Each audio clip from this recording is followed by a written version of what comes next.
All right, what's up, guys? So, people have been asking me to do a backtesting session. I was gonna do it in like after the trade recap, same video, but then the video would be like 50 minutes long. I like to keep these short so it's easy for you guys to watch. So I'm just gonna upload twice today. I'm gonna post the backtesting at night because I have some stuff I have to do before I'm able to do that. So, with that being said, I took one trade today on my funding accounts and evals, and I'm up so that's like basically 1,200 plus 100. It's like a little under $1,300 I'm up today on my fund accounts. And then you guys will see right here. So boom, these are fund accounts. And then on two eval. So my fund futures has a sale. It's still live right now if you guys want to get it. I don't have a code or anything, but you could use someone else's code. It's buy one eval core account, get another one for 25% off, right? So that's two 50K accounts for like $120 or something like that. So obviously very good deal. And I bought two, and those are both halfway past now, right? Because I full pour my evals, obviously. So let's get into the trade. I'm gonna disconnect and reconnect for anybody that needs to see that. I don't know why, but there we go. MFF funded next, and you guys see the P&L still the same. So there's that. And now let me make sure that's good. Okay, so let's get in the trade today, right?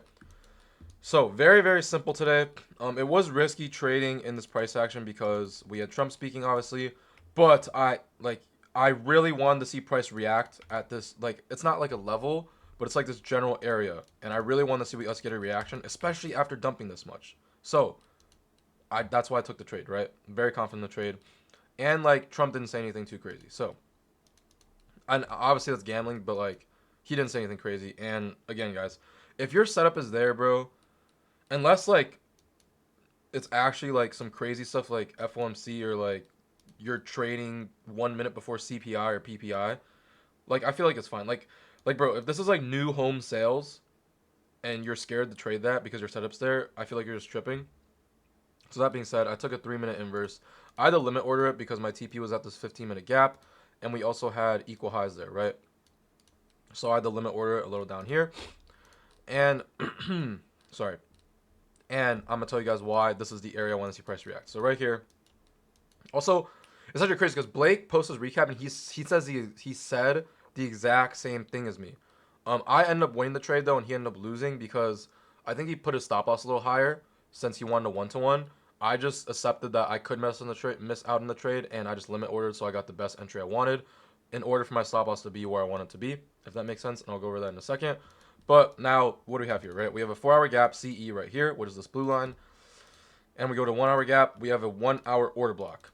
And then we go to 15-minute. Do I have anything? Not really. Might be a CE 15-minute. Kind of the CE of a 15-minute, but that's not really what I was looking for. And we have a 5-minute gap right here.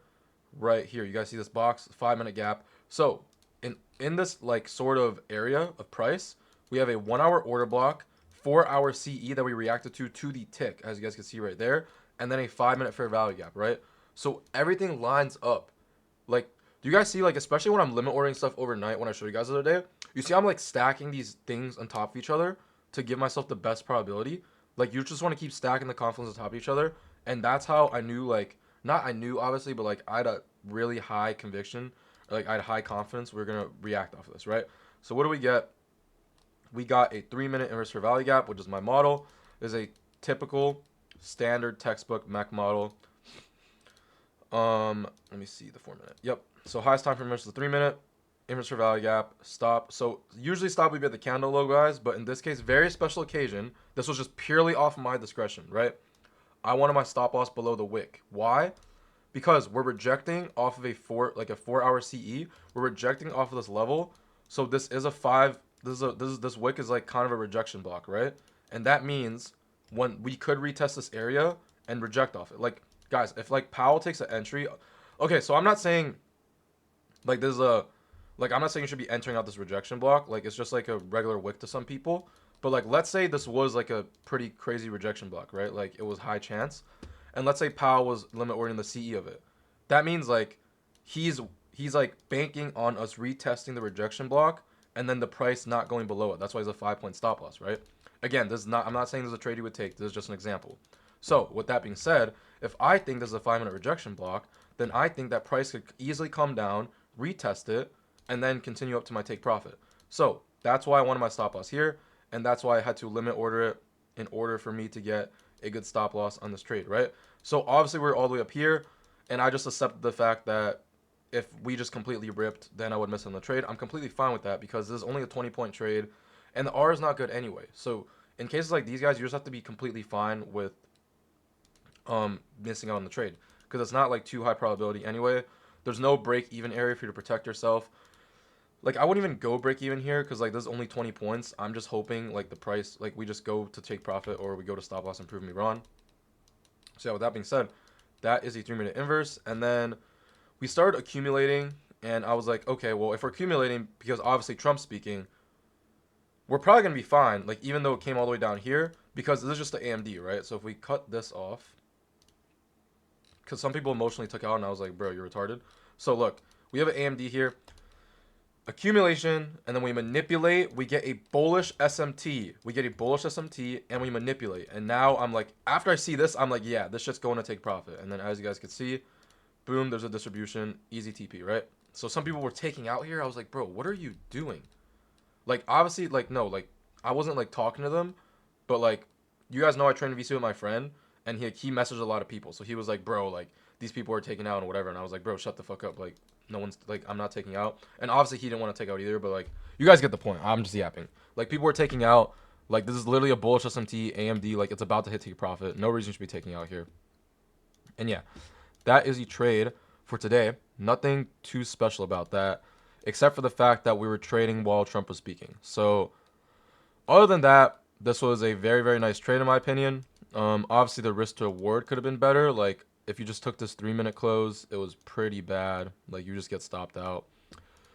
And yeah, dude, this is the first time I'm uploading a video that's freaking less than 10 minutes in a long-ass time. I wish there was stuff to yap. Oh, also, why was this A+? Look, or not A+, but like, why is this really good? Because we have equal highs above, right?